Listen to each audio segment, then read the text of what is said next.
This week's episode of The Graveyard Shift is brought to you by Gina R., who suggested the featured movie on our Facebook page. Thank you very much, Gina. I had heard of this movie, but I hadn't watched it before, so I was glad to get a chance because this was something. Thanks to everyone who've been posting, emailing, commenting, and tweeting to us. We really do appreciate it. We're loving all the movie suggestions and conversations. If you'd like to reach out to us, we're going to tell you how you can do just that at the end of the show. And now, I cannot wait to start talking about this movie, so let's go. My name is Sheldon, and this is The Graveyard Shift, Horror with Sheldon and Mike. Please play that music.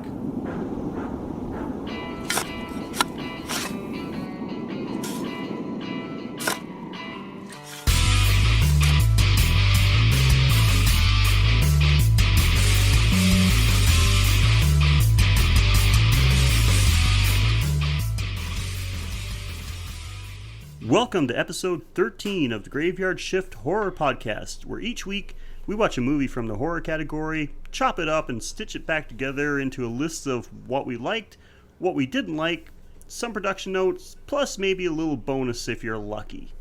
And yes, I said we because a movie experience like this one should be shared. Please say hello to the guy that thought this week's movie was the origin story of a Reese candy, my co-host Mike. Hey everybody.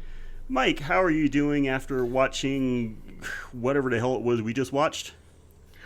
Well, traumatized, confused, a little scared, disoriented, and yeah, this movie was it was something. Sure was. Why don't you go ahead and tell everyone what we watched this week so that my joke from just now actually makes sense? Well, today's episode is Campus Chainsaw Meh-ssacre, because we watched Pieces. We sure did. Holy shit.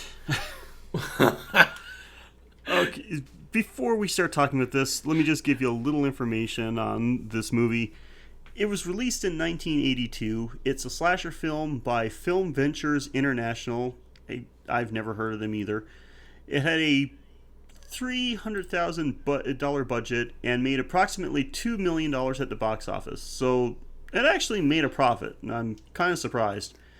Wow. It has a 42% critic score on Rotten Tomatoes and a 52% audience score. Both of these may be a little generous. As for the plot, a frustrated Boston detective and a popular student search for a maniac responsible for mutilating a number of university co-eds and keeping some of their body parts for a grotesque purpose. I don't think I've ever witnessed anything like this in my many years of watching horror. It had scenes that made me want to rewind and watch it over and over again, and some scenes that made me want to turn the movie off and never go back. Just run out of the house screaming. Yeah, it had me rolling my eyes at some of its misogynistic exploitation, leaving me wide-eyed at some of the spectacular death scenes, and left me scratching my head due to some of the absurdity of the dialogue and some of the scenes, and then had me laugh my ass off at some parts that I don't even think were meant to be funny. This whole movie was like just, what would you call it? Like an anomaly?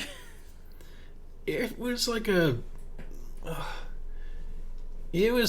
a shit salad mixed with like good ingredients, but there's still poop in there. Mm-hmm. It gave us a lot to talk about anyway, and I really can't wait any longer. I want to tear into this one, so let's do it. Oh boy. Now, okay. Usually, as those of you who listen to us regularly know, we make... God, am I drunk regularly? I put it like an extra syllable in regularly. But anyway, you guys know that we make two lists for each movie we watch, dividing it into things we liked and things we didn't like. It's simple enough, right? Well, yeah, usually. Yeah. Well, for this one, I don't think that two lists will cut it. We added a third list, and never have I watched anything that was more deserving of that third list. And that is the what the fuck list. Oh yeah, it is definitely the biggest list in my collection. Yeah. We wanted to do this list just for the moments in this movie that were nothing short of baffling. And there's quite a few. Whether it was a scene, an image, or a line, this one had lots. So let's go. Okay, we'll start with the likes. Yeah, and Mike's, you start us off because I have a feeling there's something about this movie that you loved and you can't wait to talk about it. Well, if you know me, then you're right. This had excellent credits. Like, right off the bat, like, we get a cold open for a movie, which is not totally unique, but as soon, like, it just, like, there's no fade in or anything. It's just like a nice black background with orange dripping letters, say, with the word pieces, and a knife, which really doesn't represent too much in the movie since all the kills are done with a chainsaw, and the first kill in the cold open is done with an axe. Yeah, it was like 80% of the kills were with a chainsaw, and then 10% with an axe. So yeah, the carving knife didn't make any sense whatsoever, but it did make a very nice looking opening scene. It did. So I gotta tell them, like, they gave the promise of a good movie. Right. Well, it wasn't what I thought you were going to go with, but yeah, you do like your credits, so I'm sure you'll get to what I thought you were going to open with sooner or later. Oh, let's just say I saved the breast for last. Oh, God. Okay. All right, as for me, what I loved about this one was the gore. This movie had some great gore. It was cheap, sure, but it was effective. There were several scenes with dismembered bodies that actually looked very gruesome. The blood looked amazingly real, and some of the kill scenes are nothing short of fantastic. It starts off with a brutal kill with an axe. There are a few great chainsaw kills, especially the girl getting cut in half in the shower. And there is an awesome kill involving a huge knife and the waterbed. All great, top-notch gore. And after looking a little bit into it, I found out that most of it looked real because they actually use guts and blood from a slaughterhouse. Oh, wow. Yeah, so, well, you know the scene where I just mentioned, the scene where the tennis player gets cut in half? There's a close-up of the chainsaw actually cutting through her, and they used an actual real full pig carcass for that. So it was actually a real chainsaw cutting through actual flesh, the flesh of a dead pig. So yeah, maybe that's cheating a little bit because they didn't actually create the gore. Like, they just used some actual, use some leftovers of animals from a slaughterhouse, but man, it did the job in this movie, that's for sure. Is it considered cheating if you're using real things instead of things that are only pretending to be real? I don't know. Would that make everything else in every other movie cheating? Next time I see Tom Savini, I'm going to ask him. Yeah, when you're at the meeting. Yeah. Oh, I actually met Tom Savini before. Oh, shit, how? It was at a Comic-Con in Toronto. What? He wasn't even one of the featured guests. You know how, like, most of the guests, you have, like, certain times to go get autographs and have photo ops and things. He was just sitting there. He was, like, sitting in front of a table, just sitting there behind a table with, like, a bunch of his stuff, like, that he would autograph for you. Leave, like, $10 and he'll autograph whatever you want. I'm like, is he broke? Did he lose all of his money? What's going on? But apparently it was for some kind of charity thing. And I walk up and there's literally nobody in line, which was like the oddest thing because the place was packed. I just go up and I get like it was a poster of a cover of Fangoria magazine where he was on the cover. Drop my $10 into a box and it's like, hey, like, could you sign this for me? And he's like, yeah, of course. So he signs the poster. We talk about horror movies for a little while. There was a couple of people that had made some independent horror movies their own, and they were like, you could buy their DVDs and stuff at the convention. He told me, recommended one for me to go check out and everything, and I asked if I could get a picture with him. He's like, yeah, sure. So I think it was his wife was there with him. She like takes my phone and takes a picture of us together, and then I go on my way. Huh. It was pretty cool. So, okay, well, my next thing I liked was the music. It was, for the most part, it was chilling and good. Although, this like comes with an asterisk, and that explanation is in the dislike column. So it's a tenuous like. Oh, you're stealing my thing where I have like the same thing in the likes and the dislikes column. So what was your second like then, or your third? Oh, I don't know where we are. We don't bother numbering them. We just say them. This is my second one. This is gonna sound weird, but one of the things I liked about it is that it's short. The movie's runtime comes in at just under 90 minutes. Almost is 89 minutes, so almost dead on that 90-minute sweet spot that I've talked about several times.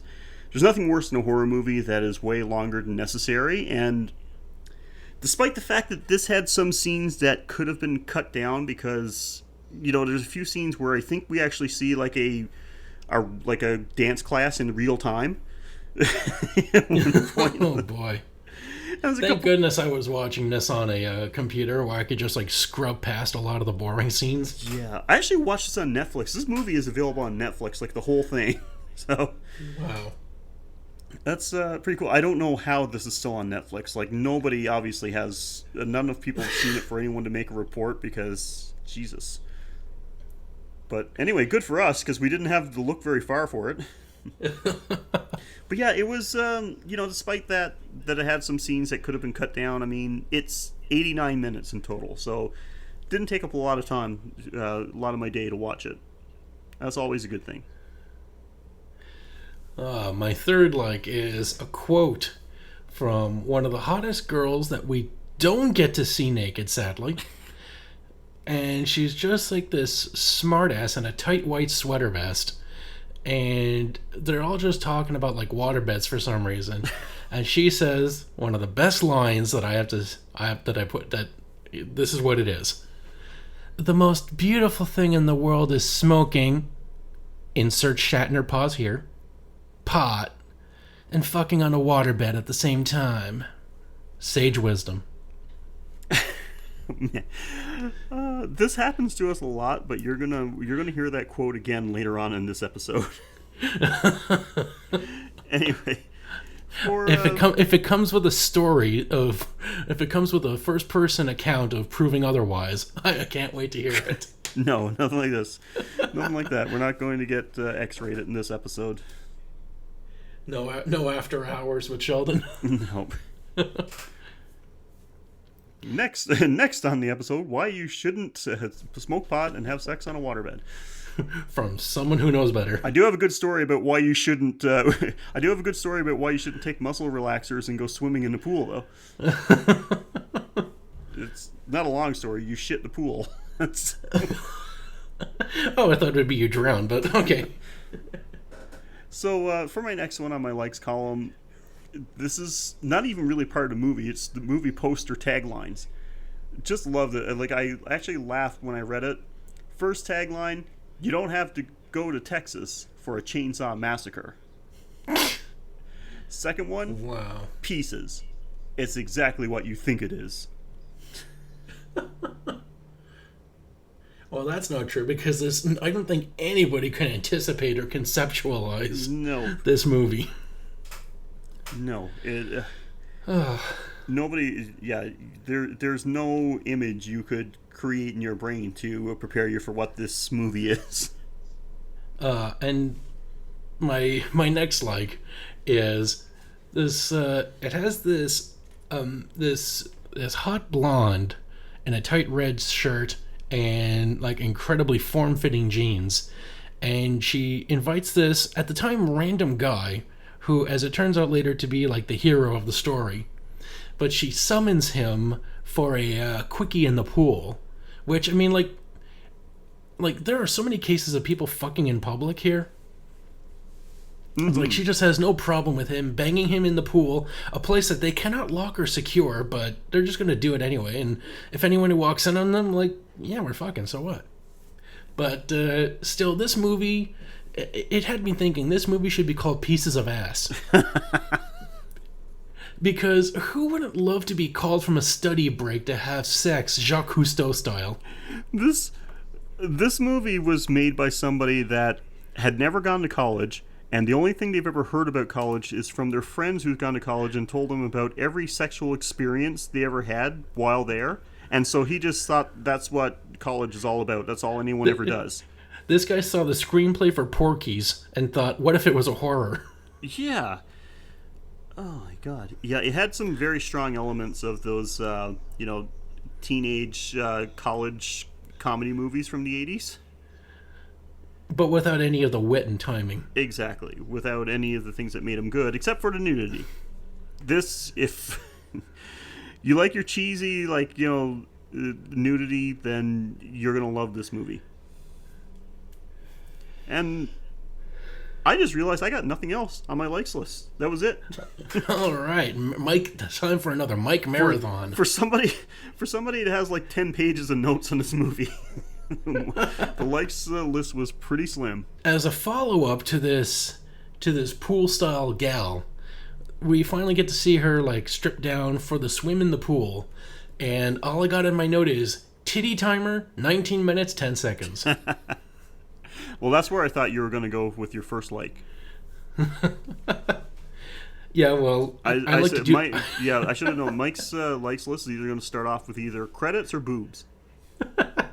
I like to do them in order. I like to write them down as I'm watching the movie, so my likes are always in chronological order. Mm-hmm. And then finally, the gardener walks in. And like we can have a whole section about this guy, but he's a big goof, always looking like obviously like if he was the killer, it is the worst concealment ever. But since he's not the killer, it makes him one of the best red herrings ever, because this guy just walks around screaming, "I am a fucking murder suspect." He might not have been the murderer like in the kills we saw in this movie, but he has definitely killed someone at some point. Oh yeah, he's like begging to get caught, but they only catch him for shit he didn't do yet. He didn't do. Yep. And all I have in this is Brazilian Hulk smash. You're talking about the pool fight with the police, right? Yeah. This guy stumbles upon the scene with the dead body, and I don't know what he looks like he's like trying to clean up after himself, because he's like touching shit he definitely shouldn't since he's not involved in the crime. And then like the cop, like he opens up a door and the cops are waiting for him. Like the cops have been hiding, waiting for him on the off chance that the killer would return to the scene of the crime. That chopping the body up wasn't all he wanted to do. That he was going to come back and do something with it. I didn't even know where these cops are coming from. They're just like appearing. They're just like walking from off screen. Like grabbing this guy. He comes smashing through a door, fighting this guy, and he's throwing them around because he's like 1.5 times their size and twice their width. And like this guy is a wall of muscle and rage. And one part of that scene actually literally made me laugh out loud. The main character, Kendall, takes off, just like books it out of there as fast as he can. And because he's smart. This guy is like struggling with the cops. He comes back with a 2x4 and starts wailing on him. That was just lying around the pool grounds. An inside pool. He grabbed the emergency 2x4, which is probably next to the first aid kit, like just in case like the flotation device doesn't come back from the shop after being repaired. You have this that you can throw in the pool, and if it doesn't kill the person it lands on, they can use it as a flotation device to prevent drowning. Pool noodles weren't invented until 1986, so until then everyone just brought their own 2x4 to the pool. Oh man, and like. Following that, the cop officer, Holden? Yeah. He ends the fight by putting a gun against the guy's head. He's like, "Stop or I'll blow your..." Insert second Shatner pause here. "Brains out!" And wow, that was a big fight. And then my next like, and for the ladies, we got 48 minutes and 55 seconds on the cock clock. Because Kendall, this guy's got the magic stick. He knows what makes the ladies tick. Because he's with this gal, and we don't know who this gal is. There's no preface. Like, for a guy that was invited for pool sex by this one girl who we assumed was his girlfriend, because who the hell writes, like, a fuck me note to a complete stranger? Yeah. And so then, like, he's banging this girl, so apparently, like, this girl was just, like, a random piece of ass that got chopped up in the pool before he could bang her. No shakes, no grief, no nothing. And then he decides to roll out of bed, buck naked, and we get, like, a nice silhouette of his wiener. And this is a special wiener. Because this girl, even when he's out of bed for, like, a minute, that's, like, a minute too far away from this dick. She's just like, please, come back, I need another dose, give me that love, give me that dick, please, please. And he's like, let me look out the fucking window, bitch. And she's like, look, I'll let you choke me, please, that'll keep me quiet. Oh my god, that was so bizarre. And, like, every girl at this college wants this guy, and he looks like discount store Steve Gutenberg. And I thought Steve Gutenberg was discount store Steve Gutenberg, but it was the weirdest thing ever. Like, I'm not sure if was it the 80s? Did people weren't so concerned about looks in the 80s? I don't know. So then another, is, like, he's finished banging this girl, and then he sees, like, the hot tennis instructor undercover cop walking down the quad, and he just, like, bolts off. Like, no explanations, just like, well, okay, I've had this pussy, now I gotta have this next pussy. And he walks her home, and he, like, invites himself in. Like, hey, aren't you making coffee? And she just, like, maybe next time. And then she, like, gives him a kiss. Like, this guy, like, everybody's after this guy, but I can only imagine she's just saying, like, wash the pussy off your breath before you hit on me. Well, I gotta tell you a funny story about that scene. Like, this is something I discovered while looking up doing the research for this movie. The actress that played Mary was her name, right? The one you're talking about. They had actually, in the script, there was supposed to be a sex scene that happens between Mary and, what is the guy's name? Is it Kendall? Yeah. Yeah, there was actually, in the script, it called for, she does invite him in, and they actually have sex. There's a whole sex scene written out. She basically refused to do it. Because she's, like, 40 and he's 18? I don't even know if that was a part. I think she just, like, looked at him and was like, no, this scene needs to come out. Wow. She's thinking, like, there's no way that this woman would have sex with this guy. Yeah, like, there's no scene to, like, suggest, like what the hell goes on in Kendall's world? Like, a girl looks at you, she likes your Steve Gutenberg face, she likes your frizzy, almost afro, and she just wants to know what that's going to feel like between her legs. Yep. Like, she doesn't even need to know your name. It's just like, meet me by the pool, and it's going down. Mm-hmm. And by it, I mean me. Because I want that wiener. Yeah. I had a completely different college experience than this guy did. Like, no, this guy's like, not, this guy's life is not fair. But for him, it's not fair in all the good ways. Yeah. And then my next like is just tennis booty. Damn. Because we get to see this tennis playing girl in the shower, and I think it's like the first time I get to see an ass, and it's pretty darn good.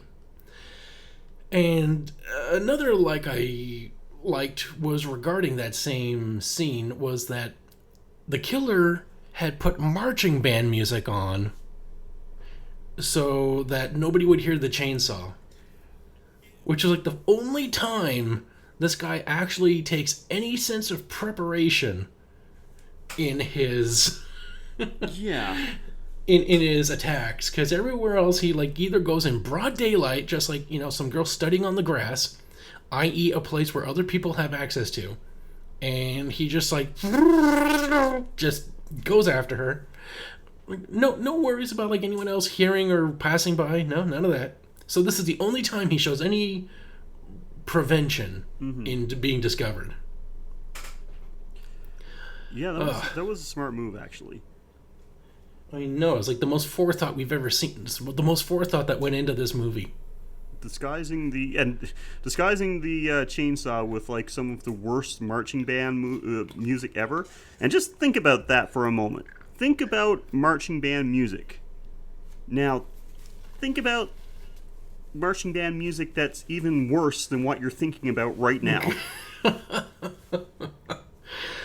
John Philip Sousa was rolling over in his grave when this was composed. And it was about a 15-second loop. Like the whole thing would, it seemed like no time at all, and the whole score would like just start over again. It's the school marching band equivalent of the soundtrack to Friday the 13th for the NES. That might be one of the most accurate descriptions I've ever heard. Okay, Sheldon, let's take a brief detour through the dislikes before we head to What the Fuck Town. Oh, yes, because I cannot wait. Okay, so since you mentioned the chainsaw, I'm going to go with not the first dislike I have on my page, but I got to bring this up because we did mention the chainsaw a few times. Most of the kills in this were done by chainsaw, but this is not just common in this, like a thing with this movie. It's pretty common, but most horror movie directors have no idea about how a chainsaw cuts things. It's not a laser beam. You can't swing it around like a lightsaber and just cleanly slice off body parts. You even see the groundskeeper cutting off some tree branches, and it takes a second or two just to go through some very thin branches. But the killer will just gives it a light swing in the air and will send somebody's head just rolling. I mean, that's a common thing when it comes to chainsaws in horror movies. It's like, I've used a chainsaw before and I know what it's capable of, and yes, it will easily cut off a body part, but not like the body part's made out of fog. Like, there would be some resistance there. Even like Evil Dead. Now, Evil Dead 2, when Ash gets a chainsaw for the first time, he's cutting through things very easily, but Evil Dead doesn't take itself seriously. It's meant for, there's a bit of a comedic effect to it. This movie does, however, take itself seriously, and there's one scene in particular with on the elevator when he slices a girl's arm off. Like, was her arm spring-loaded? What happened there? He lightly touches it with the chainsaw and it shoots to the other side of the elevator. Oh my god, she's like Napoleon Fall Apart from Bonkers. But anyway, yeah, that always bugs me. It's like, I see that in a lot of horror movies, and I'm like, nobody has any idea about how a chainsaw actually works. It's like, how much pressure do you think is inside the body? Like, as soon as the limb gets severed, like, yeah, there, done. Warning, human under pressure may explode.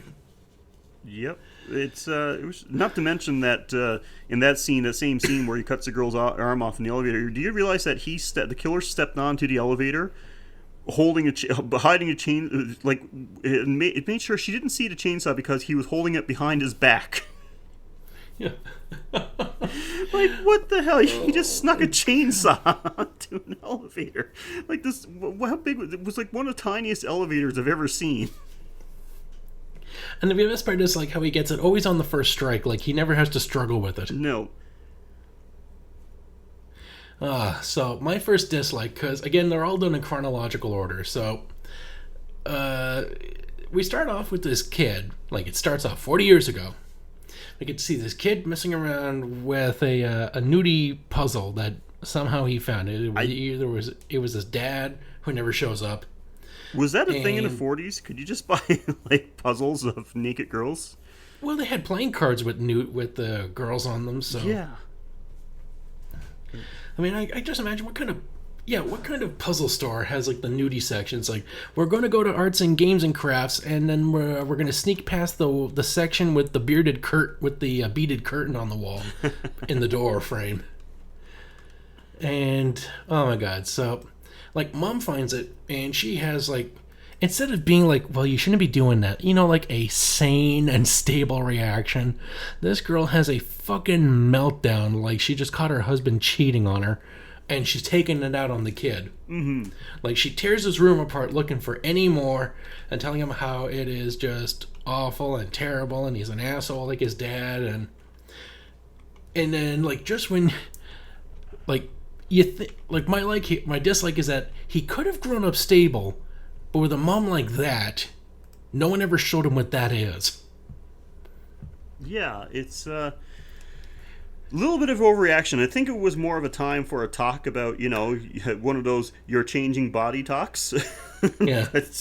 Instead, she just beats the shit out of him. Oh, yeah. So, like, I can kind of see in self-defense why he like, whacks her with an axe. But that immediately follows on my second dislike. Because it was the same scene, but it had got its own category. And, it's the mom screaming while he's hitting her with the axe. And I'm just thinking, like, this reminds me of Lord of the Rings. One does not simply scream while being hacked. You fight back. It took 4 chops to drop the old lady, and he's a fucking 10-year-old. Yeah. And he's not even, like, supernaturally enhanced like Pet Sematary. He's not even a strong kid.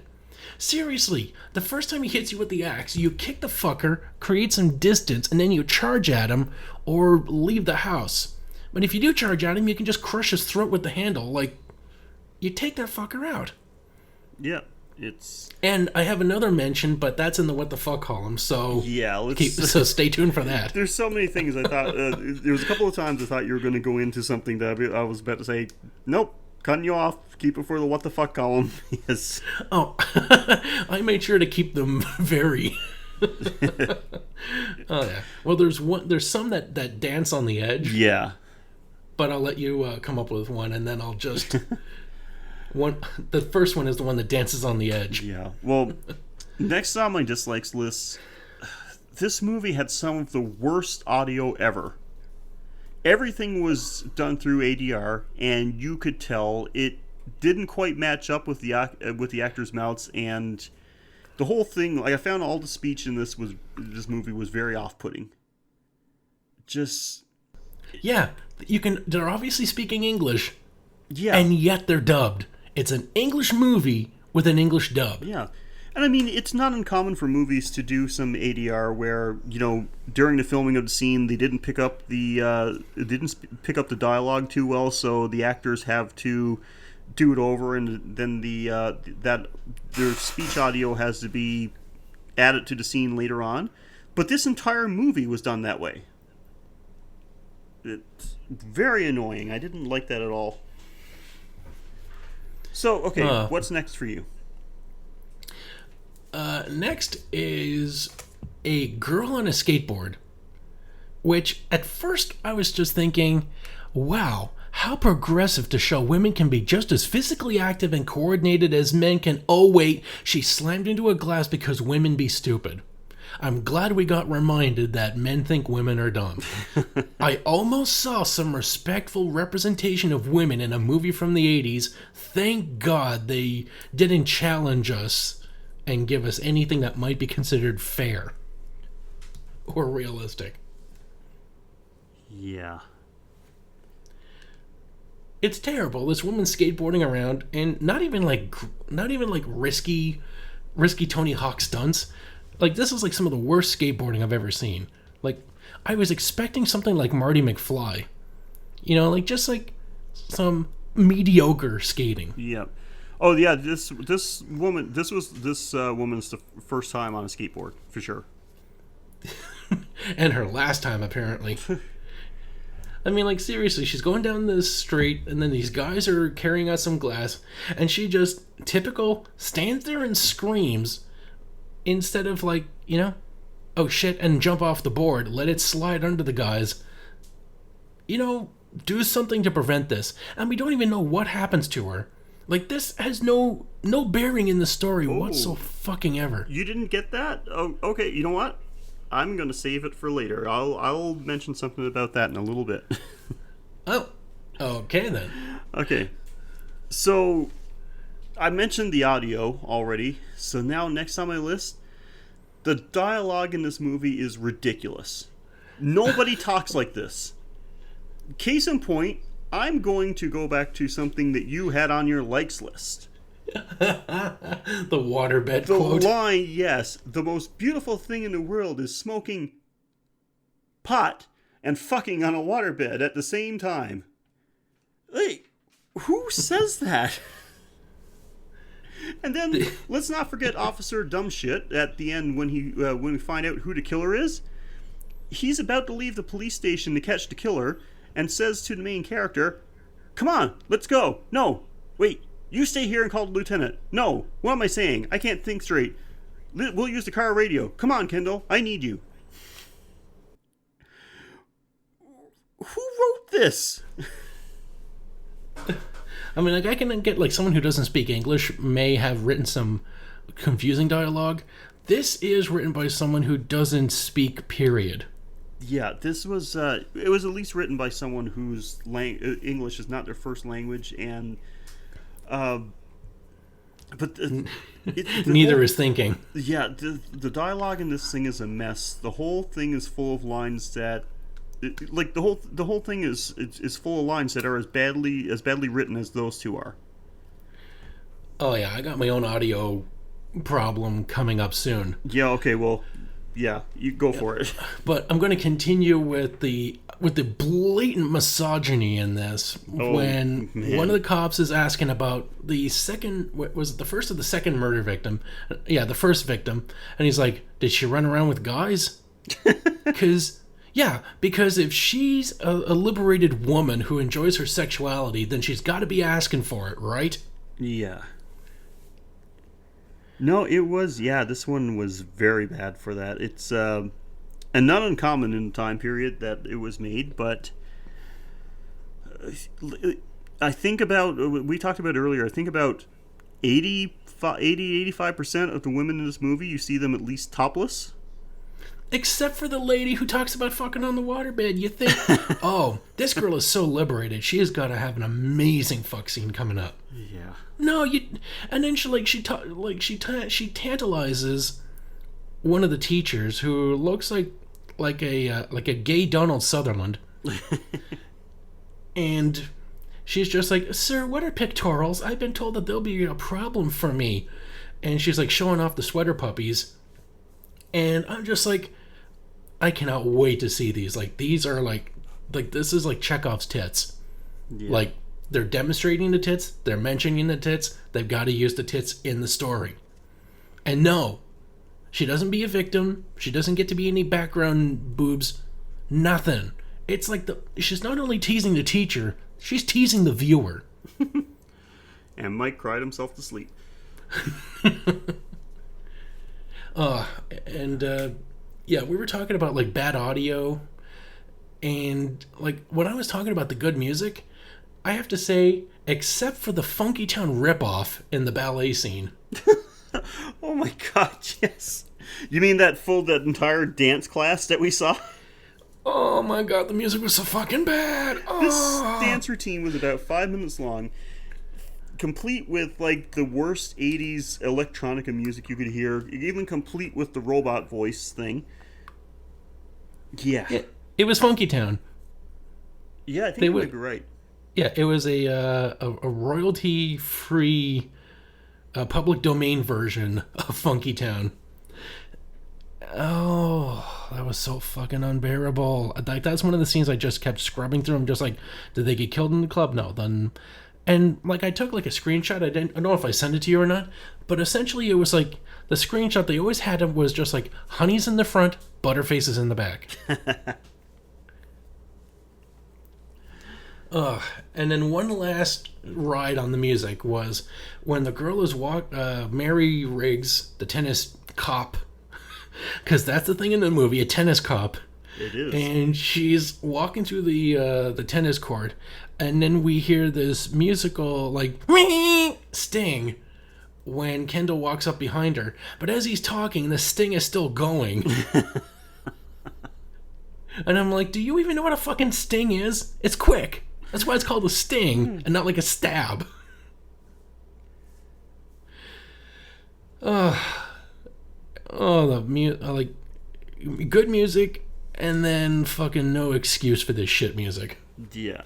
So please, I took a few dislikes. You get some now, please. Okay. Well, believe it or not, I've only got 2 more, I think. All right, let her rip. I think so, anyway. Now, actually, maybe I've got more, but I'll do 2 in a row. And first thing I want to talk about is, we've already mentioned this guy, but what the hell is wrong with the groundskeeper? He spends the whole movie with the stupidest look on his face, like he looks like he bit into a lemon, and then he's questioning whether or not he bit into a lemon. Like, this might be the first time he's ever tasted it, and he's very confused about it. And he's got the most blandest voice ever. He was just such a weird character. I don't know what was going on. I'm not sure what type of motivation the director gave him. But You are the red herring. You are a red lobster full of red herrings. yeah, and he told him he is a red herring, and then he said, okay, I got to make a face like a herring, I guess. And he had no idea what a herring was, so he just, like... I gotta make my face red, right? Okay, I'm gonna keep biting into my lip and squinting then. It's like, did he have a stroke? What was going on there? Oh my god, I think like part of his method acting was like catching his balls in his zipper and then like not telling anybody. Did you know that the actor that played him, he actually played the villain in Robin Williams' Popeye movie? He was he's a Bluto. He's Bluto. God damn, Yeah. he is Bluto. I think he thought he was Bluto in this movie too. He was Bluto and Popeye combined. I am what I am. I am your suspect. Oh, jeez. Okay, I don't know. I'm not sure how that happened, but my headphones just went flying through the air. Oh my god, like seriously, this guy had like a something about Mary moment. Like Franks and beans, but he didn't want anyone to know that his balls were like, that his scrot was caught in his zipper, so he keeps making the face to call attention away from it, so that nobody looks like he's got bubblegum in his lap. Yeah. So, yeah, that was weird. My god, it was such a weird character.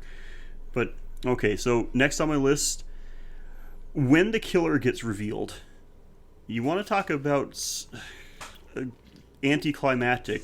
The whole movie revolves around everyone trying to figure out who the killer is, and so he can be stopped. And how do we discover who it is? One of the dumbest cops in the world, out of nowhere, gets off the phone and just blurts out, "The Dean's the one. Apparently his mother was chopped up when he was a kid. Must have affected his mind." Seriously? That's how you're going to do it? That's how you're going to reveal who the killer is? Oh my god. You think like, you think that he'd be going around solving the case of his mother's murder? Like if this guy can be like, if he was like a good cop who saw all the case of the Dean's murder and he's just like, wait a second, with all these things together, the Dean did it. Fuck, if he killed and got away with it before, who's to say he didn't do it again? Like something, hand us something sensible, rather than wait a second, someone in his family died. He must be a psycho killer. I'm not even sure how he figured it out. He's just talking on the phone because they're going through a list of suspects, and he talk about this. He calls someone because I think they mentioned about somebody had changed their name, and so they want to check to see about their past history. And all of a sudden, he just gets off the phone. Oh yeah, it's the Dean. We better get over there. I think Deputy Kendall handed him the right file. Yeah, that Kendall, man, he's a real wonder guy, isn't he? He's a real wonderkind. Oh my gosh. So I'm going to finish off my list anyway because I've mentioned the cops a couple of times. And my final dislike is about them. So even though I've mentioned them a couple of times, I don't think I can overstate how dumb these 2 cops were. What was the deal with them? They got innocent people involved with the investigation and even took one of them with them to arrest the killer. They're just like, wait a second, this guy's got a chainsaw. We might need a teenager as bait. Yeah. They let the school remain open after several gruesome murders and dismemberments happened. It's just... Oh, yeah, I'm going to follow through with that in the what the fucks. Oh, boy. Yeah, okay, well, I won't say much more about that then, but yeah, it was just ridiculousness. Like, cops would never act the way that these guys did. Oh, yeah. And so, like, I'm just got a quick 3 notes for my dislikes, go and for then it. we can get to the real meat here. Oh, they're trying to arrest a serial killer when every second counts, and they walk up the stairs knowing that this woman is in the presence of a killer, and they casually walk up the stairs, and then they have a pissing contest chat about who's going to charge in. God, I hate these cops. Yeah. And then during the, again, because these people love their waterbeds, we get, like, where's a waterbed on the campus anyway? I thought this was a wrestling mat until it started leaking. So, and in this scene where the reporter, so you don't have to be a student to get killed here, but it helps, she ends up getting attacked by this guy. Apparently, like, his chainsaw was being refueled, so he comes at her with the carving knife. Oh shit, they did use a carving knife in the movie then. They did, yeah. A rubber carving knife, because we get to see him stab her on the head, and the blade just, like, slides off while the handle is straight. The blade just bends off to the side. I put that in my notes, too. It's like, oh my god, do you not, like, at least, like, make the stabbing motion and then just cut out the last couple of frames that show the knife is being bent? I mean, just insert the scene where the knife is, like, sticking out through her skull, her mouth. Like, have that in there. That looked cool. That looked good. I'm gonna give them that. I mean, they didn't shit the bed everywhere. They didn't shit the water bed. But, like, at the last second, like, just cut out that last 2 frames where they're just like, oh, wait a fucking second. The knife is bent across her skull. Clearly not going through it. And unfortunately, like, it's unfortunate because that was actually a great kill. Like, being on the waterbed, you know, the knife piercing the waterbed as he's stabbing her, and then, like, the knife through the back of the head coming out of her mouth. Like, it was great, but unfortunately, once I saw the knife blade bend like that, that's all I could focus on. Oh, yeah. And then and at the end, like, the guy drugs the detective, and, like, they try to pick her up. They're just like, oh, if you're paralyzed, oh, come on, let's go walk it off. And then they, like, help her up, and she, like, takes a few steps, but she can't talk. Like, this girl's got selective paralysis. Like, either you can't move, or you can move. Yeah. Or you can, like, talk slowly. The fact that she's, like, there the whole time, she can blink, she can shake her head, but she can't, like, use her throat to go, or even, like try to do, like, a Bride of Frankenstein, like, like something. No. But she can walk it off, but can't point. Not to mention that they left, you know, they've got Kendall and and Mary, who's paralyzed from the drug that she can't move. Maybe keep an officer with them, like, or help escort them out of the building because there is a you don't leave a fucking homicidal student. maniac on the rampage. There was 2 of them. They could have been like, okay, we're going to leave one cop here while I'm going to go scan the area looking for this guy. Yep. No, they're just like, okay, well, we're going to leave a cop. We're going to leave a student with a wounded officer, like an incapacitated officer, instead of leaving a fellow officer, you know, like training, teamwork, shit like that. Like, fuck it. All right, kid, you look after her. You know, this is your chance. You know, this is your chance. The same room as them. He's got, like, the hide. He's playing, like, he's hiding from them the same way my son played hide and seek when he was 2 years old. Just step behind the curtain. And, like, who the hell just, like, I mean, I'm surprised he wouldn't have, like, being a European movie, I'm surprised he didn't say, well, this is your chance to finally bang her since she can't fight back. Because, like, Cemetery Man and this movie have proven, like, apparently women should have, like, little to no responsibility in getting laid. Mm-hmm. Oh my god. So, and then, like, what I didn't like about, like 2 of the kills was, like, inappropriate slow motion. Inappropriate slow motion. Yeah, like when he's fighting her on the waterbed, like, instead of just, like, having a struggle, it, like, has this slow motion scene of her, like, splashing around and... Oh, well, I mean, that's this movie, you know? It's... yeah, just because someone's getting murdered doesn't mean it's not going to give you time to take a look at some of the goods. Yeah, it's like Baywatch with... it's like Baywatch the 13th. Yeah. And then when the guy's fighting Kendall, there's no nudity, so there's no reason to do anything in slow motion. It's just that like he's struggling, and then it's like, and then when he finally gets shot, the body like falls on him, and Kendall's like, and then like when the corpse falls on Kendall, it's another like slow motion. Like this is supposed to be like a fast scene. Again, like this is supposed to be a sting, and they turn it into like a waltz. Because when the corpse falls on him, it's like. Oh, you mean when he screams for about 45 seconds straight? Kendall's a bitch. Oh, Jesus. And then like the best part is like when the body falls on it, it's clearly an actual actress, because when the body falls on Kendall, at least this is the one good thing slow motion is revealing, is that the body grabs him to break her fall. Yeah, the arms extended out. And yeah. So that's like all my dislikes. I'm ready to take it to the streets. Okay, so guys, like we said, because this movie was so messed up in a lot of ways, we actually had to make a what the fuck list. We haven't talked about this beforehand, so we don't know what each other has on the list, but we both agreed that this movie needed a what the fuck list. So I think we've seen so many of these things in the previous movies. We may have to make this a permanent staple.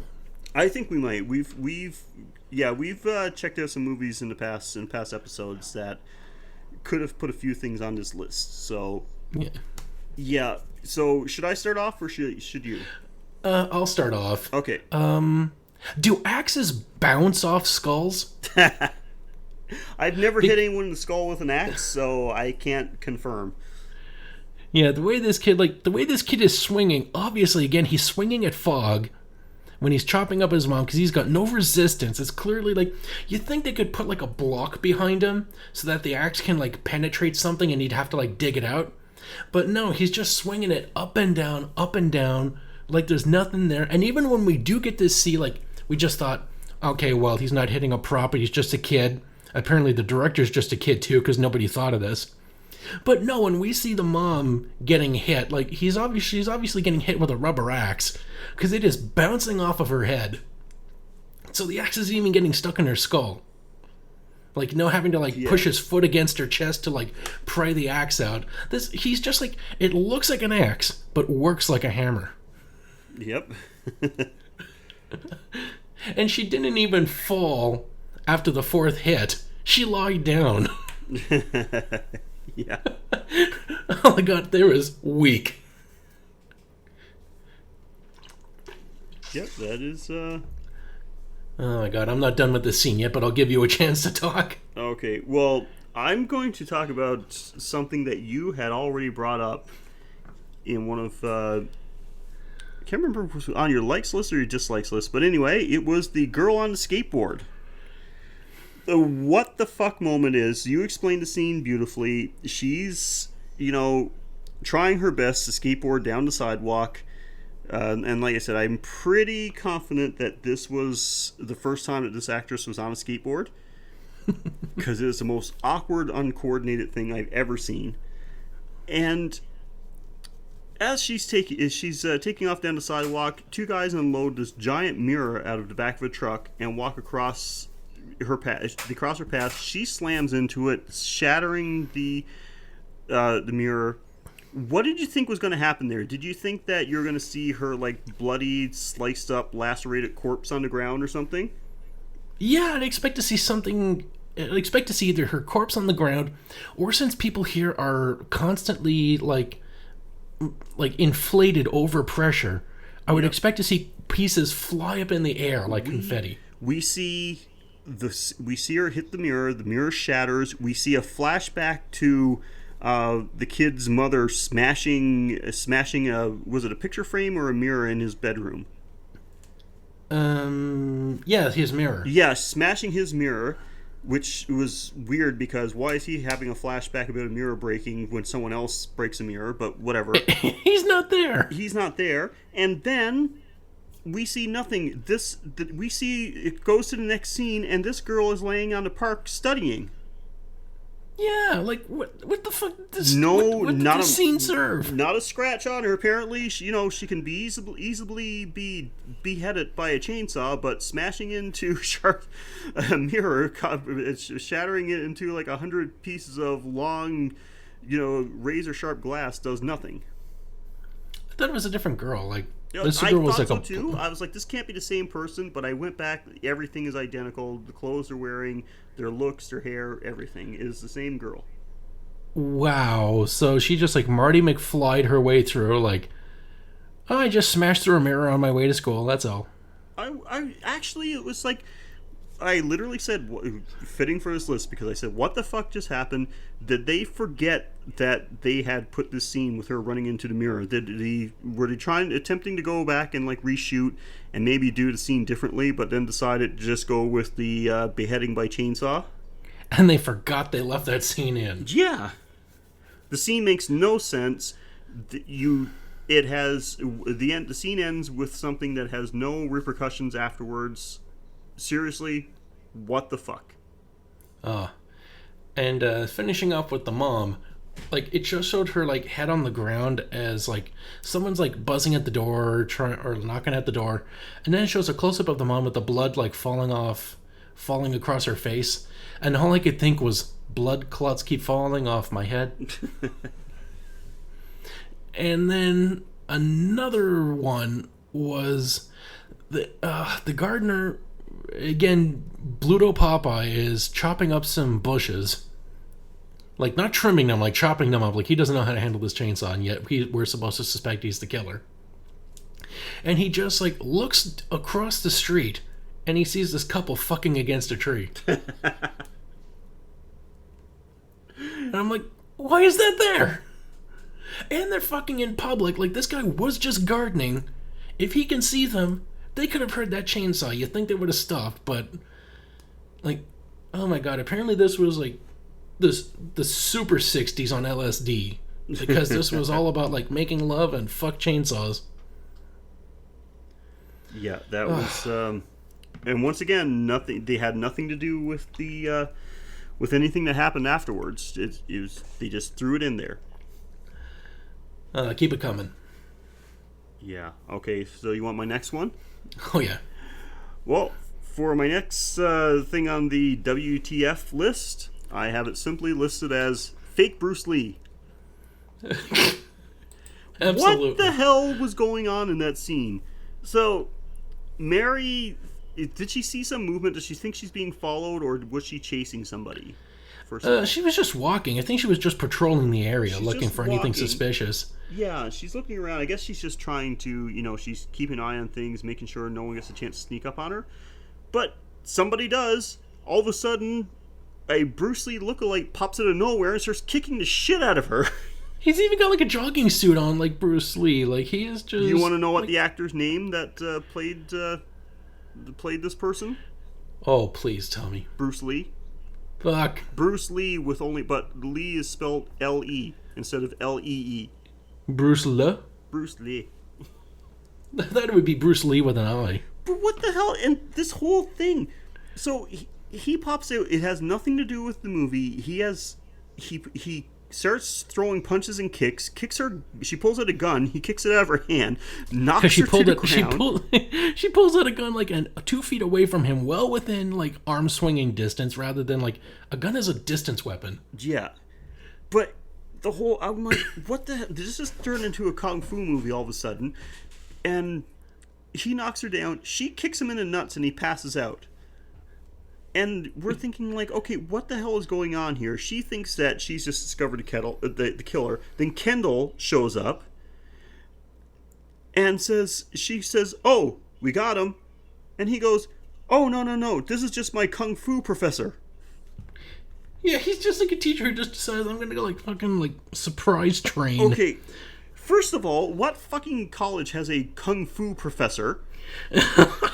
Why did he just like start throwing punches and kicks at some random lady that was just walking around? And then he gets kicked in the nuts and passes out, but when they get him up, he goes, "Oh, I don't know what happened. I was just out for a jog, and all of a sudden, I'm on the ground. Guess I ate something bad. Maybe some bad chop suey." Yeah. Oh, I go off a jog, wake up on ground. Like, he's just like completely terrible accent. Like, they must have had like a white guy do this accent. It's like, I go off a jog, I wake up on ground. And then he just goes, "Okay, bye-bye," and leaves. And he's never seen again. Yeah, he's like throwing his arms up in the air like, "Well, pleasure meeting you both, bye." It was one of the most bizarre things I've ever seen. Oh, man.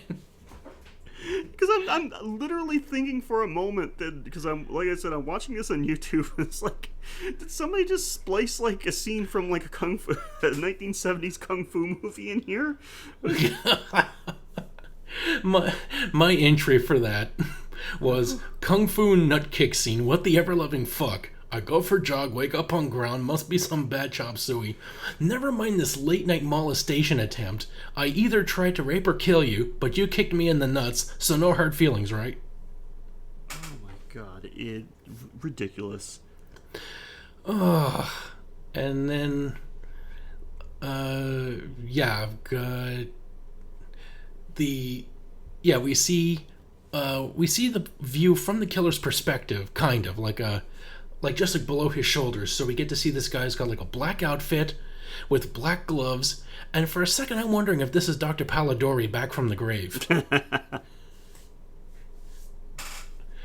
And then we got the girls talking about like as a joke to hit on the Donald Sutherland professor, and they call him names like a sugar plum and a campus queen. It's like, wow, this movie is progressive because it shows women can also be homophobic assholes. Just like men. Yeah, equal opportunity. But referring to a scene where we get to see the girl swimming and she gets pulled out of the pool by the net, by like the pool net. And I'm like, couldn't you just slide under it? You could just swim down, yes. Yeah, just like go down. I mean, like, you were planning on doing that anyway when Kendall showed up. Yeah. And then he pulls her out of the pool. She sees the chainsaw coming and screams. Of course, like, the pool is right there. You could have just rolled into the pool. Yeah. I have my notes for that scene was, nobody would ever be able to kill me like that because you'd never be able to pull me out of a pool with a pool skimmer, first of all. I would just keep swimming away and keep swimming to the opposite side of the pool each time you tried to grab me. Screaming for help and until someone comes. Yeah. Because, again, you're in school in daylight. You can definitely scream for help and be heard. So stupid. Okay, do you have anything else on your WTF list? Because I have one more thing that I think should be saved for the end. Oh, well. And you already know what that is. Oh, well, I've got a few entries, so if you've got nothing, like, you can do everything but the last one, then I'll just plow through and then you can cap it. Yeah, you can just plow through. Oh, okay, so, this guy's got this, Kendall's got this creepy friend who, like, he talks like a fedora-wearing men's rights activist guy. When he's hitting on this girl, and he's like asking her out, and she just gives him like this fuck off and die look, and he's like, slayed by a withering look, goodbye. And then when he tries to tell this guy, by the way, I got this note from a girl, and Kendall's like, I forget exactly what the contents of the note were, but then he's just like, don't tell me I'm the bearer of bad news. Well, it's not your fault. Good, I'm too young to die. Yeah. When he walks away, it's like, what the fuck? Like, this guy looks like the love child of It's Pat from SNL and Bubbles. But his dialogue was written by Cyrano de Bergerac on lithium. And then my next what the fuck is, did the cops really just hide when discovering the body, assuming the killer would come back? Instead of, closing off the crime scene, bringing in a coroner, gathering evidence, taking pictures, shit like that. Yeah. Oh my god. Yeah, it's definitely worth the injuries for this list for sure. Yes. And then when the cops do show up, my note here is, so the lead detectives on this case are George Papard from the A-Team and Willem Dafoe.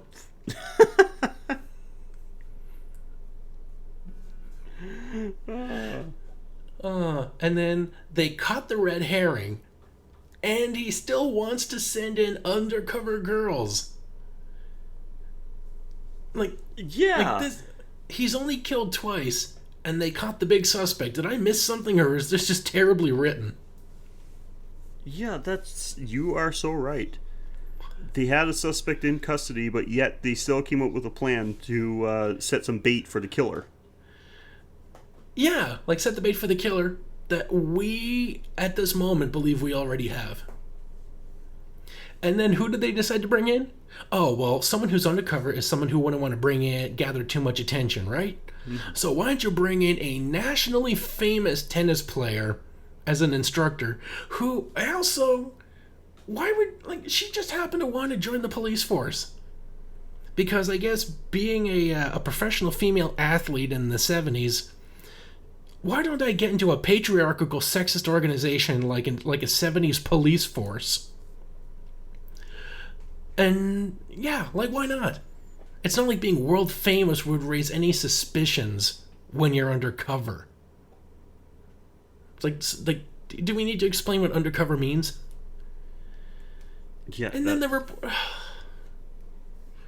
reporter talks about rumors that somebody's been killed.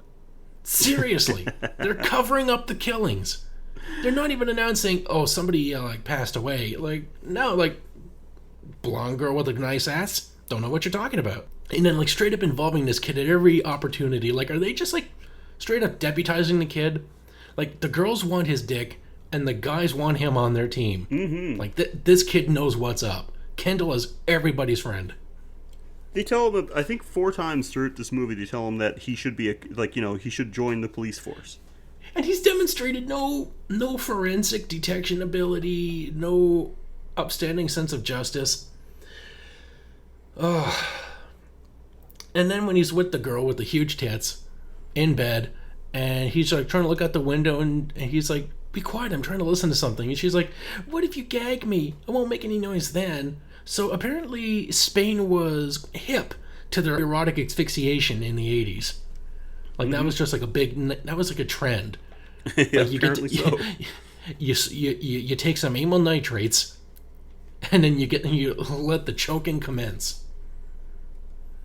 And then Psycho Bubbles ambushes his friend when he tries to hit on the instructor, but she's just take a shower first, because I can smell another woman on you from a mile away.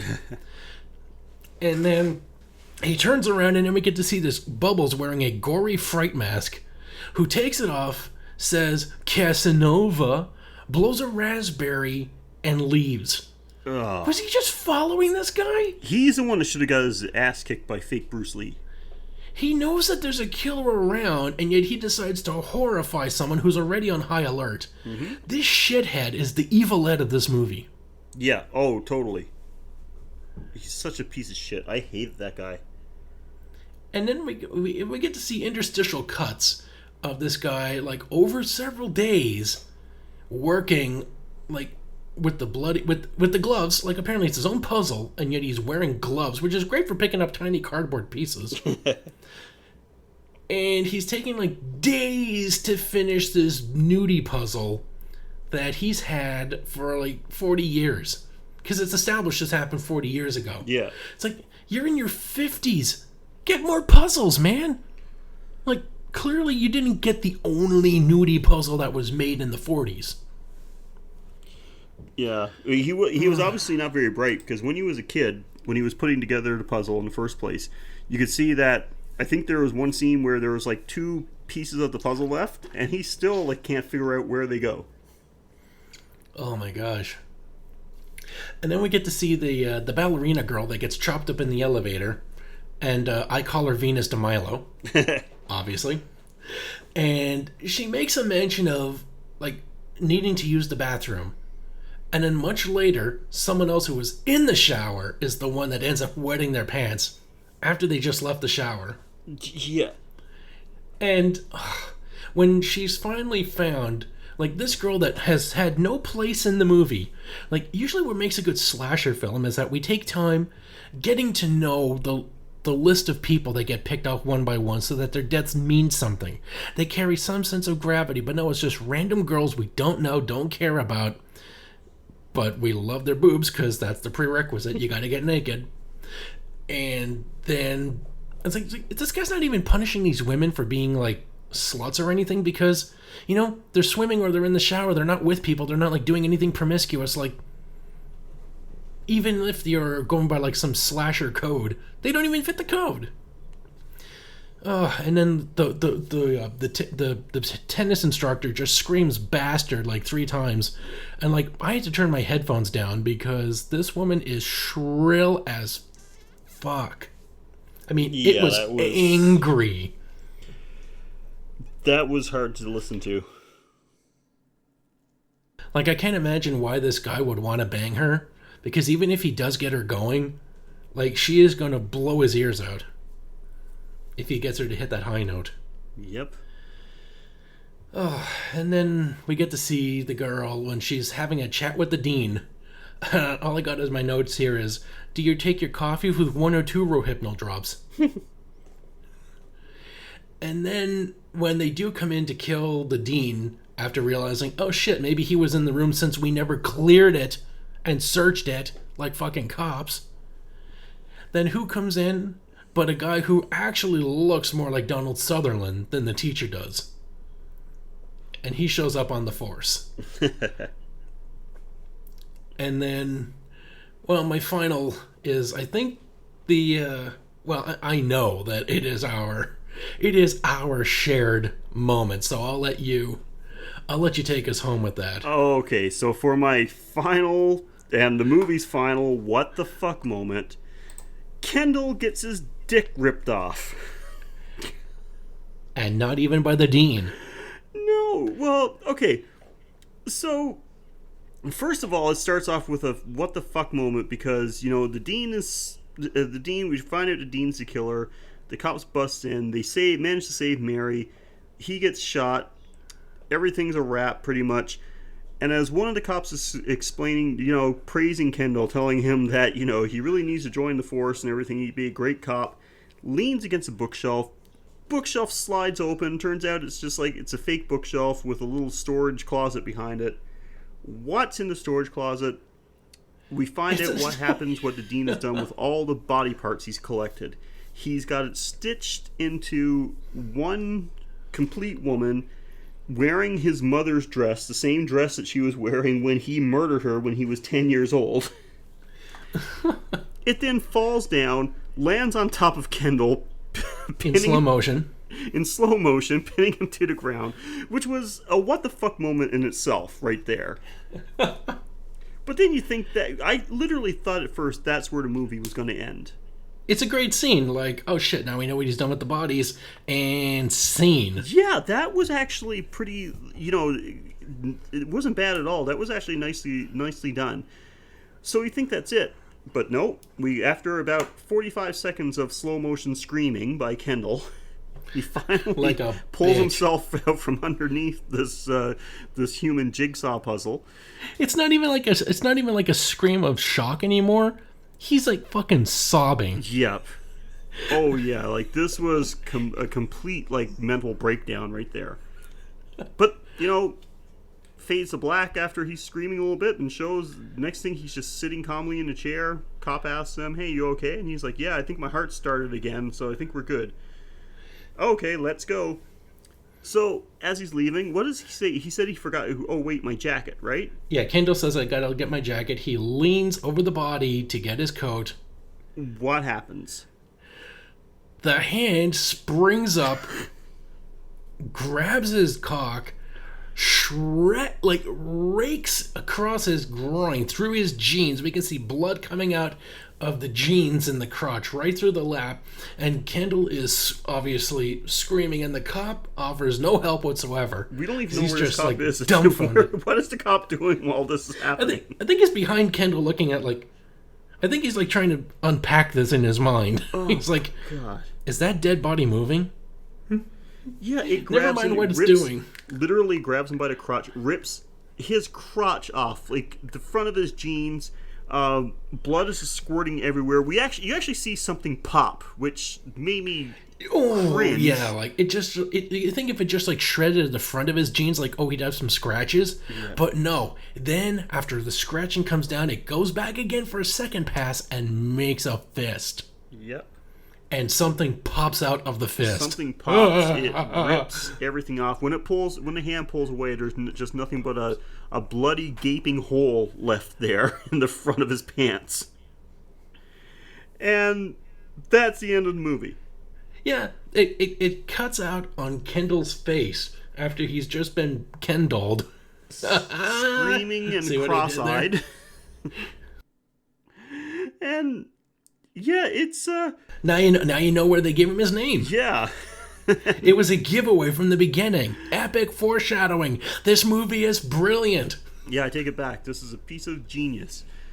But what makes it a what the fuck moment? Not only does it come out of nowhere, like just seeing someone get their dick ripped off out of nowhere was enough. But up until this part, like this movie had no supernatural aspects to it whatsoever. When you boil it down, it's basically a paint-by-number slasher movie. It's a thriller. Yeah. Because it's like there's a human hunting people. The premise of the story could have been an episode of Criminal Minds. But all of a sudden, this thing that's nothing but a collection of like various body parts just comes alive, apparently, and decides that to just go pull someone's junk. Like, I was never so shocked by something like by something that came out of nowhere in a movie before. What was the text I sent you after I saw that scene? Oh fuck, what the shit, what the fuck, what the shit, what the fuck, what the fuck, what the fuck, what the fuck, what the fuck, what the fuck. Yeah, that sounds about right. And your response was, I know, right?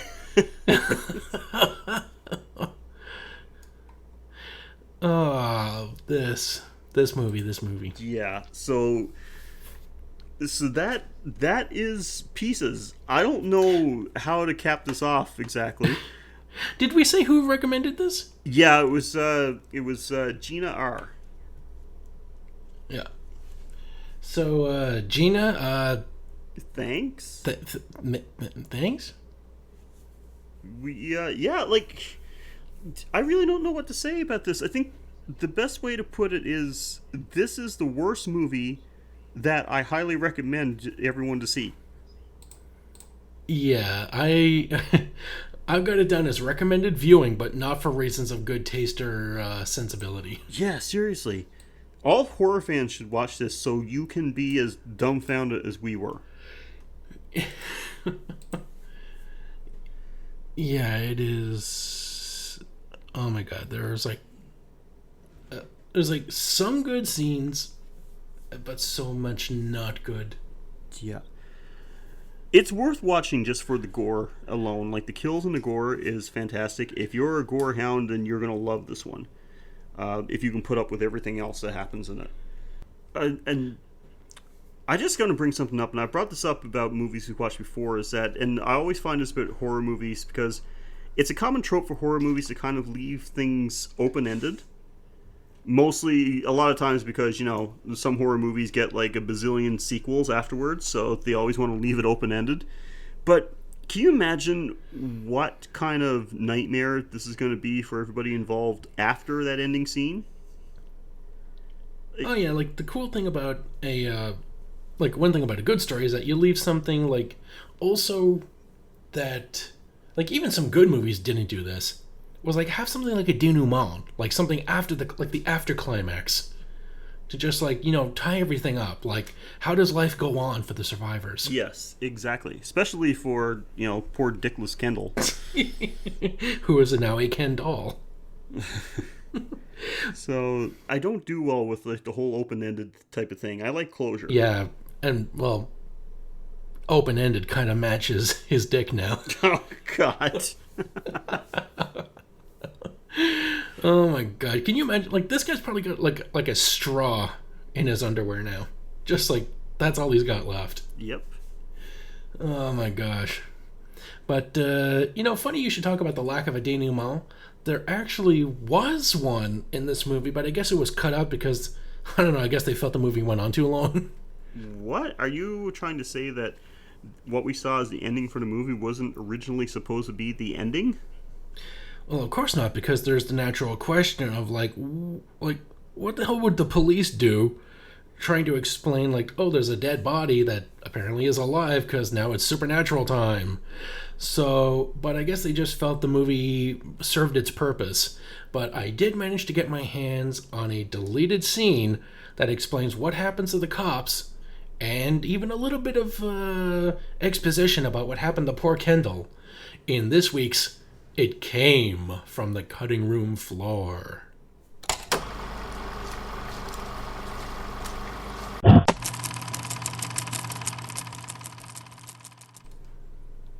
You asked to see me, sir?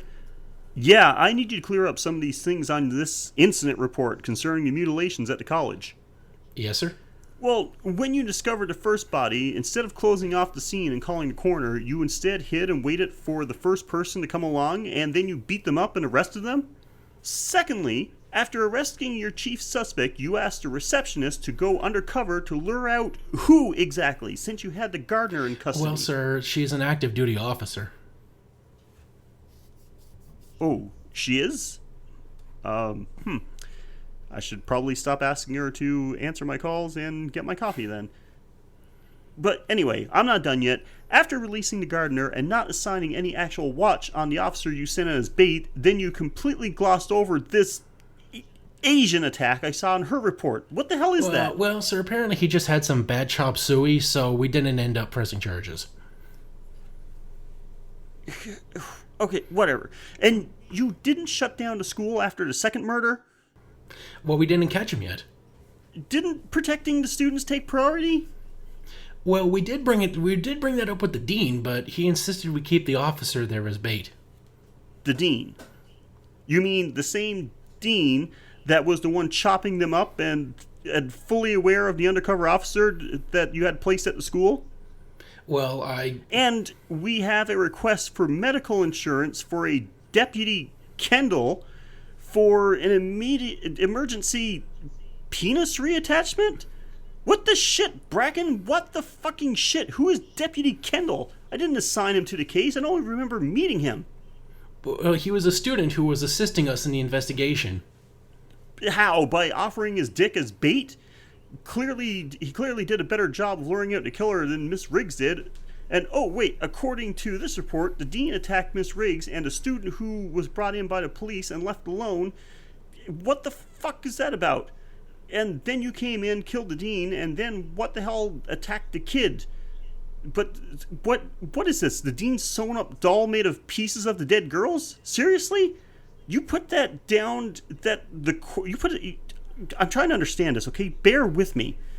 You put down that the corpse attacked the kid. So where was Holden during all of this? Why didn't he help? Well, he pried the corpse's hand off the kid's genitals, sir. I can't believe this. Where's Holden? I want to hear his side of the story. In the hospital, sir. Why is he in the hospital? Got his dick ripped off. What? Where the hell is this cock-ripping monster now? Well, nobody wanted to get near it, sir. We shot at it a few times, and when that didn't work, we just ran away. Why the fuck am I only hearing about this now? Well, you would make us go after her. Just, of course I would make you go after her. Like, and anyway, the corpse, did it look like that? What? Oh shit! It followed me. No, stay away! God! No! Hey, let go of him! You die! No! Stay away! No, not my dog! Oh my God! Ah! And And Wow. wow. That, well, it answers some questions, but unfortunately, it just leaves it open-ended, except with the, at a different scene. Well, at least we got to see some other. At least we got to see like there were no survivors from the investigation. Then, But that would make a great sequel. Now I want to see. They should make a sequel to this movie with just like the, the Jigsaw corpse, the Frankenstein on the, the co-ed Frankenstein on the loose. oh, that would be great. Like, unit cops. Yeah. Well, You have the right to remain off my balls. maybe this is a prequel to Frankenhooker. Oh man. Oh, well, that is all the coverage of pieces that we have tonight, except for one thing. Of course, we can't wrap up. We can't wrap it up just like this, Mike. You had some choices this week, buddy, so I can't wait to see what you went with. Oh man, well, there was just so much variety and yet so little sense. I definitely had my work cut out for me for this week's Kill of the Week. So we have so many interesting nominees. We've got the mom getting killed with the rubber axe. We have the reporter getting killed with the rubber knife on a waterbed that just happened to be in the school. We have the girl who was just studying her notes out in public when out in broad fucking daylight, the gardener just comes out of nowhere and chops her up. And then we got the Venus de Milo in the elevator. And then the hard body that was mutilated in the pool that she could have just easily have rolled into to save her life. But I think what has to stand out for my kill is the tennis girl, the last victim, because she actually makes some efforts to save her life. Although she kind of goofs up at the end, and this is the girl we get to see completely nude. Everyone else has just been a little bit here, a little bit there, but this is the one that shows everything. So that bumps her up to the front of the line right away. And so she ends up getting killed in a unique fashion, while everyone else has a part ripped out or just chopped up in pieces. She gets left out completely torso-less. And we get to see the actual, instead of seeing off-screen camera chainsaw swipes, we get to see the chainsaw actually dig into her, chopping out blood and viscera. And before that, though, we get to see her wet herself. Which, did you explain why that was? No, I didn't. You want me to do that? Oh, please do. Yeah. So, what happens there is that the killer chases this girl into a shower stall. She shuts the door, locks it, and she knew that, they had rehearsed it, that it was using a real chainsaw. He was actually going to cut down the shower stall to get to her. But I don't know if it was just a miscalculation, maybe didn't rehearse it well enough. The chainsaw shot through the stall way closer to the actress than she had expected. And what happens is like what would happen to most people if, they almost get a chainsaw through the head. They pee their pants. And it wasn't supposed to happen, but because they caught it on film and the director said, brilliant, we're keeping that. And yeah, so you see the scene where it play out the way it's supposed to, with the actress screaming in the corner as the killer cuts down the stall door with the chainsaw. But then you get a close-up of her wetting her pants, and that's the actual footage. That's not a trick. That's not, some tube hidden away somewhere that's putting some water on her pants. The actress literally pissed herself. And just for that amazing piece of terrible realism, that is what qualifies it, as well as the amazing discovery of the body later That one of the best in the movie, if not the best. to make it my kill of the week. And she's like the only one who, even though we've only seen her once in before, where she's playing tennis with the girl, and playing tennis with the teacher, who's just like, wow, I'm looking forward to training you or teaching you. Like, she's like the local prodigy. And then everybody loses their fucking mind when they discover she's been killed. Like, apparently, like she must have been like the secret crush that like wouldn't put out the candle, or like only promised him like, once I graduate, then I can focus on like taking that dick of yours. Because like Kendall was just like, they've found bodies before, but this is the one where Kendall gets nauseous and he's just like, oh my god, what happened? Oh my god, it's her. Like, he mentions her name, like, it's her. Oh my god, he killed her. And she's like, oh no, not her, bastard. And like if I hit the note once, I would shred my vocal cords for the rest of the week and there'd be no more podcast. So, but she does it like 3 or 4 times, screaming bastard, like she just killed her fucking sister. Yeah. That scene was great, though. The scene leading up to it, like being chased with the chainsaw through the shower, was great. The discovery of her body afterwards, where it's only the top half of her torso laying on the floor with just it looked like the room was painted with blood. It's like she was like standing through the floor. Yeah. The way her body was just like leaned up against the wall. Yeah, it was like they went out with a bang. Yeah, for sure. It was fantastic. So, yeah, good choice. I think that would have been my choice as well. And right now, this podcast has gone on longer than that movie did. It is. I just noticed that. Yeah, we've actually outdone the length of the movie itself. But still got a few things to talk about because, okay, so that wraps up our movie coverage. But, Mike, I have got a horror-related event that I need to talk about before we go. Mm-hmm. So, anyone that's going to be in the Toronto area on the weekend of August 31st, which I believe is Thursday, to September 3rd, which is a Sunday, I think, you need to check out the Toronto Fan Expo because something amazing is happening there. Now, they always have a few celebrity guests from the that work in the horror industry.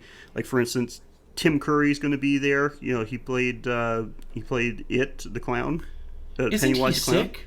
Isn't he sick? He is, yeah. He didn't he have a stroke, was it, I believe?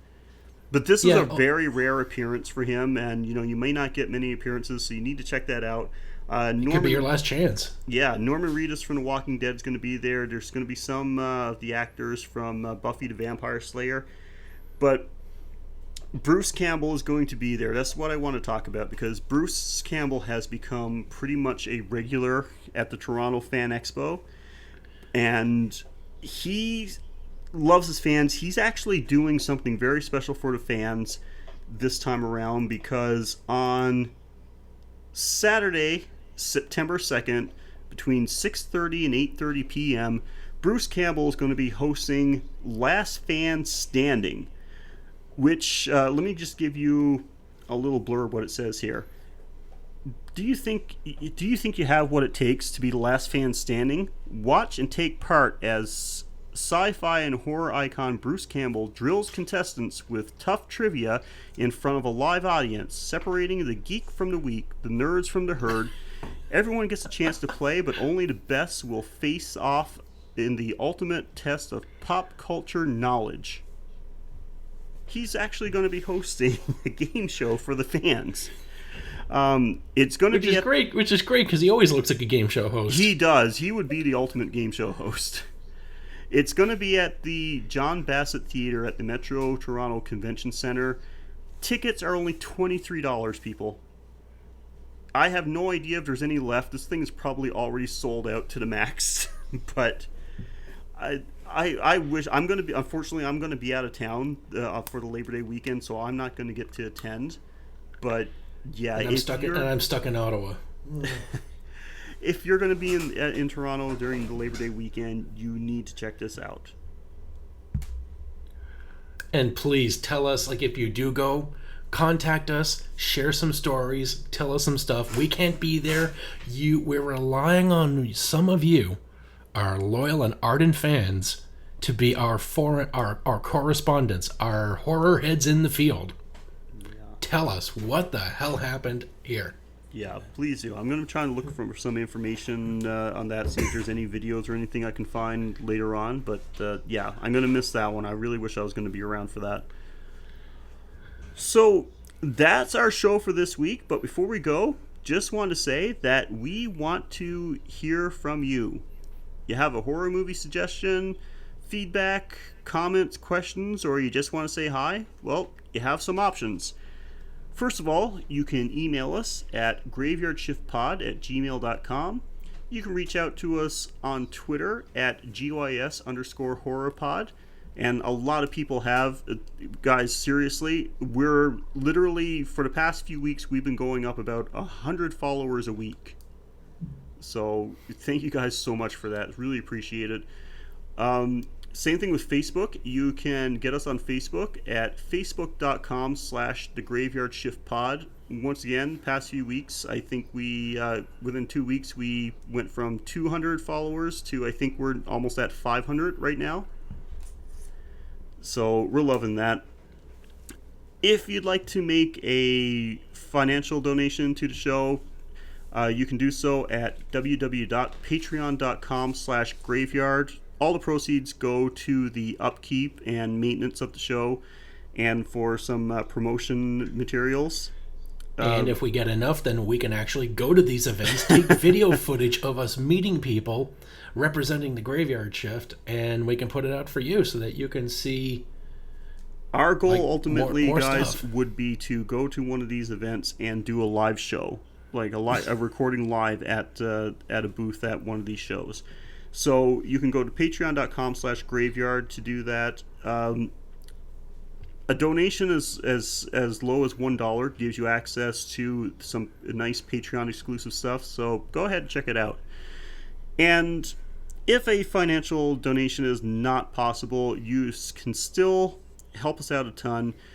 If you go onto iTunes, rate, review, subscribe. In the long run, literally, that is the best way to help us. That goes the furthest. And if that's not possible for you, if you listen to our podcast some other way, then just share it with people. Share it on social media, word of mouth. Just let your friends know, anyone you think is interested in horror movies and like to hear a podcast with a couple of guys talking about some of their favorite movies. Just do that. Just get the word out. And if you cannot get enough of Mike, how would they be able to hear more from you? Well, we have a podcast. I have a podcast called the Playing with Power podcast, where me and my friends read Nintendo Power magazine from front to back, and sometimes we even have Sheldon on.